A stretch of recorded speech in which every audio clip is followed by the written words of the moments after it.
आज का हमारा टॉपिक है कम्युनिकेशन पैरामीटर्स कौन कौन से होते हैं। तो कम्युनिकेशन पैरामीटर जो हमारे होते हैं जिसमें सबसे पहले आता है बॉड रेट।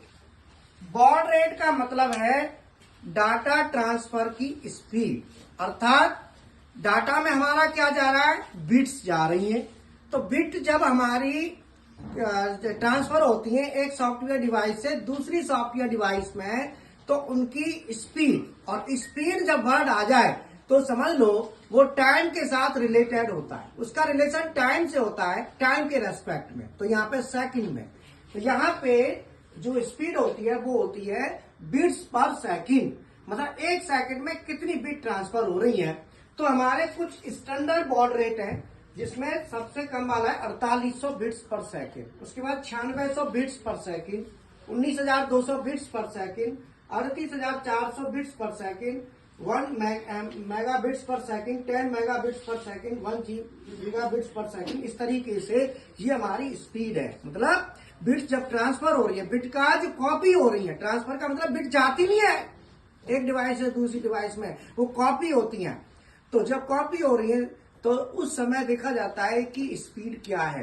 तो अलग अलग इसके लिए नेटवर्क होते हैं, RS-232, 485, ईथरनेट, ऑप्टिकल फाइबर, इन सब में अलग अलग स्पीड होती है। RS-232 की स्पीड कम होगी, 485 की ज्यादा होगी, ईथरनेट 485 ईथरनेट से भी ज्यादा होता है। फिर ऑप्टिकल फाइबर होता है जिसमें और ज्यादा स्पीड होती है ट्रांसफर की। तो सभी का RS-232, 485, ईथरनेट, ऑप्टिकल फाइबर, इन सब की स्पीड होती है कि किसमें कितनी स्पीड से डाटा ट्रांसफर होता है। तो इसमें नेटवर्क होते हैं, ठीक है ना। तो हमारे जैसे हमारा RS-232 है, तो RS-232 में कितना मैक्सिमम हमारा चलता है, 19200, यहां तक जाएगा RS-232। 485 में 10 Mbps, RS-485। ईथरनेट इससे कम होता है।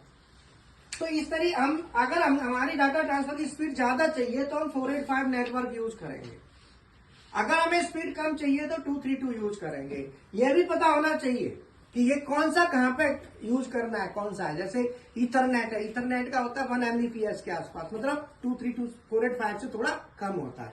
तो वो अभी बताएंगे आपको। अब इसमें जब हमारा डाटा ट्रांसफर हो रहा है, इसके बाद दूसरा आता है डाटा लेंथ।